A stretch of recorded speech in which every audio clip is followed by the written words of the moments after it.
akati atera nkujjukiza weebale nnyo okwekumira ku CBS FM era osobola okutuwuliriza n'okulaba programu zaffe z'oba osubiddwa n'ebirala bingi ku YouTube otusangayo Uganda wange ate oyongere okuwulira obubaka obw'enjawulo obuteekateekeddwa obulungi. Akaseera kano aka business tip olunaku olwokutaano twayogera ensonga eziwerako era ze nandyagadde ojjukiremu akatono. Twaga nti ebiseera bingi tulemererwa okufuna obuwanguzi obutonde kubanga tetumanyi ddala kiki kye tulina kukola. Bw'oba tomanyi kkubo lyo ettonde kiyinza ate okukubeerera ekizibu okumanya w'olina okuteeka amaanyi go. Era ebiseera ebisinga ebiseera bingi biyita nnyo ng'okola ate nga by'okola ddala tebikuzimba. Era ekintu ekisinza okulemesa naddala omuntu okuteekateeka obulamu bwe kwe kunoonya ennyo ensimbi.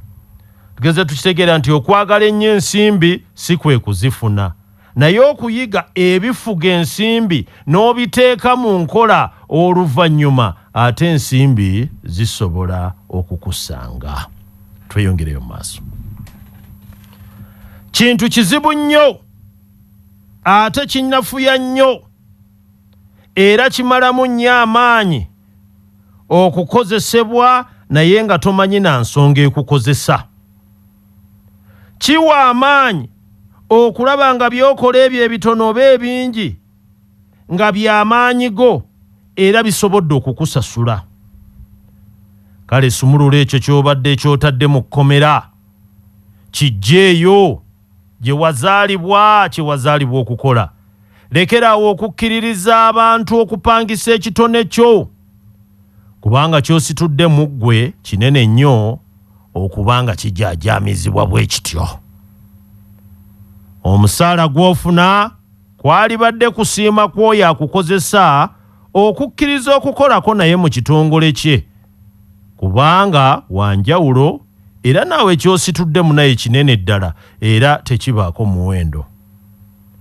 Nga bwe twalabye nti teri mulimu gusobola kukusasula nga kuyitibwako singa okkiriza okukozesebwa okuyitibwako osinga okkiriza okukozesebwa okuyitibwako ate munnanga omuwendo guba munene ddala.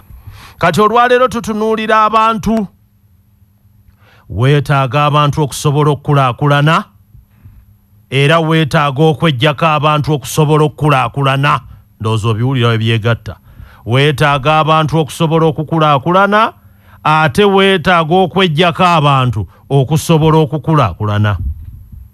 Omuntu okukula n'atuuka ku kuyitibwa kwe yeetaaga ababumbi n'abasomesa abasobola okumulambika, okumuwa amagezi wamu n'okumusitula ng'omwana asobole okukulira mu kuyitibwa kwe. Kyokka ate mu ngeri y'emu abantu bonna si balungi naye ate si bonna nti batuufu eri ebiruubirirwa byaffe n'okuyitibwa kwaffe. N'olwekyo oteekwa okuba n'akasengejja akalungi okulondamu abo be weetaaga, abalala obaleke. Tugende mu maaso.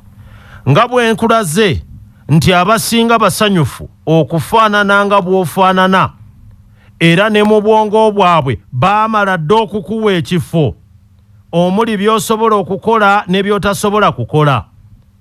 Kale singa oyise ebiseera okubategeezaako kuyitibwako ng'ogenda otegeeza ku bantu naddala ng'okuyitibwako kunene okusinga bo we bakulabira, bayinza okukumalamu amaanyi. Kagendereraako, bayinza okukumalamu amaanyi naye ate ekisinga obubi basobola bulungi okutandika okukulwanyisa nga totegedde. Waliwo abantu b'olina okweggyako wadde babadde mikwano gyo. Muno mulimu abatakuzimba, abakumalira obumaliza amaanyi n'obudde, abakusika okukussa wansi nga beefuula abalungi gy'oli, abatakwagaliza n'abo abatannasitulwa kimala kutuuka w'oli. Awo nno oteekwa okuba omwegendereza. Okawulira ako? Oteekwa okuba omwegendereza. N'ekika ky'abantu b'oteeka mu bulamu bwo. Waliwo abantu ababi gy'oli nga mu kifo ky'okukuzzaamu amaanyi ate bakujja bujja ku kirooto kyo.